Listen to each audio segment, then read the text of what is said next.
کون کون یہ چاہتا ہے کہ اللہ پیسے کے بغیر میرے کام بنائے؟ ہاتھ کھڑا کرو، سوچ لو. اچھا ٹھیک ہے جی، سب چاہتے ہیں.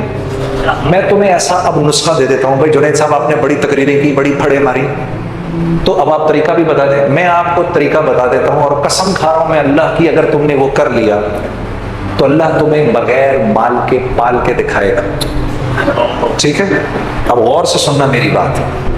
مولوی صاحب وہ قرآن کی کون سی آیت ہے جس میں اللہ نے مال خرچ کرنے کے 6 طریقے بتائے ہیں کہ اس پہ خرچ کرو، اس پہ خرچ کرو، اس پہ خرچ کرو، مساکین پہ خرچ کرو، رشتہ داروں پہ خرچ کرو؟ ایک آیت ہے، کوئی حافظ اگر ادھر بیٹھو آپ کو یاد آ رہا ہے؟ ذرا بتاتے جاؤ. پہلے کس کا نام لیا؟ سب سے پہلے اپنے مال کے 6 حصے کرنے ہیں. آج کے بعد جو گھر میں پیسے آئیں گے اس کے 6 حصے کرنے ہیں. ٹھیک ہے، غور سے سن لو. جو گھر میں پیسے آئیں گے اس کے کتنے حصے کرنے ہیں؟ 6 حصے کرنے ہیں. سب سے پہلے کس پہ خرچ کرنا ہے؟ فقراء پہ خرچ کرنا ہے. ٹھیک ہے جی، سب سے پہلے کس پہ خرچ کرنا ہے؟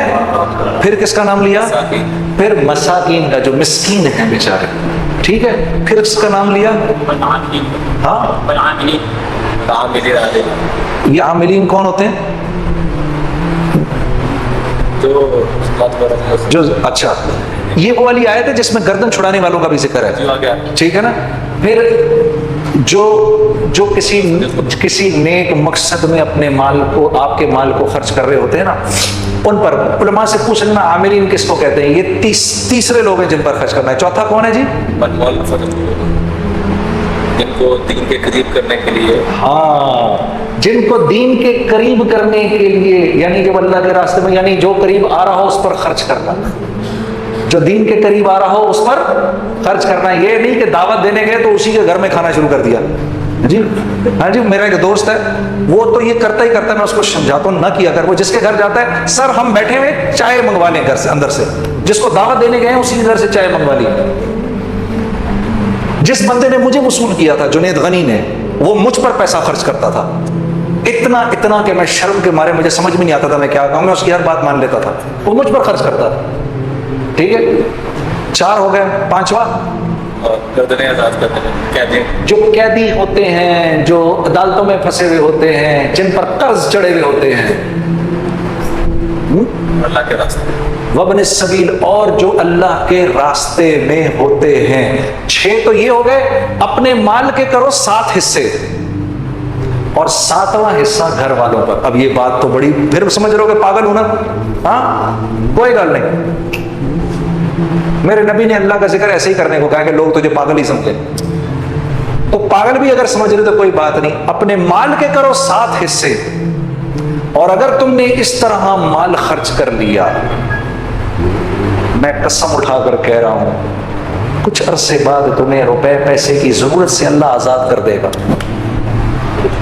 اگر نہ کیا تو مجھے پکڑ لینا. یہ بات مجھے مولانا سعید احمد خان صاحب کے توسط سے کسی نے بتائی ہے کہ ایک آدمی نے کہا مولانا یہ آپ زندگی کیسے گزارتے ہیں؟ انہوں نے بولا قرآن کی یہ آیت ہے، ان 6 لوگوں پر خرچ کر کے 7واں حصہ گھر والوں کو دے دو. اگر میرے ہی والا حال نہ ہوا تو مجھے پکڑ لیتا. یہ سن لو جی، مولوی صاحب کہہ رہے ہیں اپنی آنکھوں سے دیکھا، خالی جیب میں سے پیسہ نکال رہے ہیں. پھر کچھ بات بنے گی نا، پھر مزہ بھی آئے گا زندگی گزارنے کا. ابھی تو اللہ سے لینا سیکھا ہی نہیں، کچھ دیکھا ہی نہیں کہ اللہ کرتا کیا ہے. ہاں، لوگوں کی غیبت کرنا بند کر دو. اللہ کی قسم تمہاری ایک بات کسی اور تک نہیں پہنچے گی. کر کے تو دیکھو. پیٹھ پیچھے لوگوں کی بات کرنی بند کر دو. ہاں، تم قتل بھی کر دو کہ کسی کو پتہ نہیں چلے گا. کرنا نہیں خدا کے واسطے. ہاں، سیال کوٹیوں یہ پتہ چلے کل کو یہ بات بھی فیس بک پہ چڑھی ہوئی ہو کہ جنید جمشید کہہ رہا ہے قتل کرنا. آج کل تو تمہارے بھائی کے پیچھے سب پڑے ہوئے ہیں نا. میرے لیے دعا کون کون کر رہا ہے؟ یا چلو میرے لیے دعا کون کون کرے گا؟ کرو گے نا؟ ہاں ٹھیک ہے. یہ کر کے دیکھو تمہاری زندگی کیا بن جائے گی. اتنا مزہ آئے گا زندگی گزارنے کا. تم اپنے اوپر پیسہ خرچ کرنا چاہو گے بھی تب بھی نہیں خرچ ہوگا. جس چیز کی خواہش کرو گے وہ اللہ کی طرف سے آ جائے گی تمہارے پاس. تمہیں سمجھ میں نہیں آئے گی میں اس پیسے کا کیا کروں یار. پھر جا کر خرچ کر دو گے کسی کے اوپر. یہ لے لے یا اللہ. ادھر تم نے خرچ کیا ادھر اور آ گیا, ادھر تم نے خرچ کیا ادھر اور آ گیا. یہ ہے جینے کا مزہ. اب مزہ آئے گا جینے کا. ہاں, اور کیا ہوگا؟ پہلے تو تم نے یہ باتیں سنی مولوی صاحب سے, اب عین الیقین ہو جائے گا. اب تمہارا دل کرے گا یار, میں سوچتا تھا یہ صحابہ دھڑا دھڑ اس طرح کیوں خرچ کرتے ہیں. سیدنا عمر نے رضی اللہ تعالیٰ عنہ نے اپنی امارت کے دوران, یہ بھی حیات الصحابہ میں ہے یہ, آپ نے 1000 درہم کی ایک تھیلی لے کر غلام کو دی کہ جاؤ ابو عبیدہ کے پاس, امین الامت. ہمیں تو سارے ہی صحابہ پیارے ہیں, پتہ نہیں کیوں میں جب ان کا نام لیتا ہوں میرے دل میں ان کے لیے بڑی محبت ہے, ابو عبیدہ بن جراح کے لیے. ان کی زندگی پڑھنا ضرور, کیا انسان تھے یہ. اپنے ان کے انتقال وقت کی زندگی پڑھنا تمہیں پتہ چلے گا ابو عبیدہ بن جراح رضی اللہ تعالیٰ عنہ کیا صحابی تھے. جا کے دو ان کو, اور تم کونے میں بیٹھ جانا, ذرا دیکھنا ابو عبیدہ کیا کرتے ہیں اس کے ساتھ. تو جی 1000 درہم کی تھیلی بھیج دی. تو پوچھا یہ کیا ہے جی؟ یہ جی 1000 اشرفیاں بھیجی ہیں. کس نے؟ امیر المومنین نے. کیوں؟ کہا جی آپ کی ضرورت. میں نے کب کہا مجھے ضرورت ہے؟ یہ امیر المومنین مجھے کیوں مشکل میں ڈالتے ہیں؟ یوں کر کے پوری تھیلی یوں کر کے کھولی, اس کی وہ بنائی, اپنی جوتی گانٹ رہے تھے اس وقت, اپنی جوتی گانٹ رہے تھے, وہ ساری اس کی پوٹلیاں بنا بنا کے باندی کو بلایا, یہ اس کو دو, یہ اس کو دو, یہ باندھ کے سب اڑا کر اپنی جوتی گانٹنی شروع کر دی. غلام نے واپس جا کر کہا امیر المومنین آپ کے 1000 درہم کا, 1000 اشرفیوں کا یہ حشر ہوا ہے. ہاں, زبان سے نکلا اللہ اکبر, اللہ تیرا شکر ہے, کیسے لوگوں پہ تو نے مجھے امیر بنایا ہے. پھر 1000 درہم کی تھیلی اٹھائی اور کہا لے جاؤ اب یہ معاذ بن جبل کے پاس جاؤ اور دیکھنا وہاں کیا ہوتا ہے.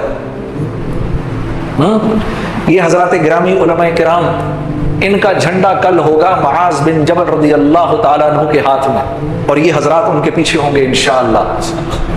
ہاں, تو جناب ان کو دی, انہوں نے بھی ایسے کھول دی پوری تھیلی. کیوں بھیجا بھائی, کیوں بھیجا؟ ہم نے کب کہا امیر المومنین کیوں مشکل میں ڈالتے ہیں. سب بانٹ دی. تو ان کی بیٹی اور ان کی بیوی آ گئی کہ بھئی ہمیں بھی ضرورت ہے. کہا اچھا تو پہلے بتانا تھا, یہ تھیلی پھینکی, یہ رکھ لو اس میں جو کچھ بھی ہے. تو 2 اشرفیاں نکلی اس میں سے. غلام واپس گیا, کیا ہوا؟ کہا جی یہ ہوا. کہا اللہ تیرا شکر ہے, تو نے ایسوں پہ مجھے امیر بنایا. پھر فرمانے لگے معاذ بن جبل, ابو عبیدہ بن جراح اور حذیفہ بن یمان, یہ تینوں ایک دوسرے کے بھائی. کہ ان کو واقعی دل نہیں کرتا تھا, یہ جانتے تھے یہ مال اور طاقت اور حکومت کے بغیر پلنا جانتے تھے, اس لیے ان چیزوں سے ان کو کراہیت ہوتی تھی جو ہمیں پسند ہیں. ہاں, ہمیں وہن ہو گیا ہے. ہمیں کیا ہو گیا ہے؟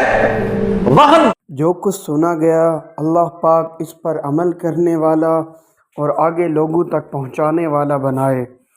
مزید اصلاحی بیانات کے لیے ہمارا یوٹیوب چینل بیوٹیفل بیان JJ کو سبسکرائب کریں اور ویڈیو کو لائک کریں.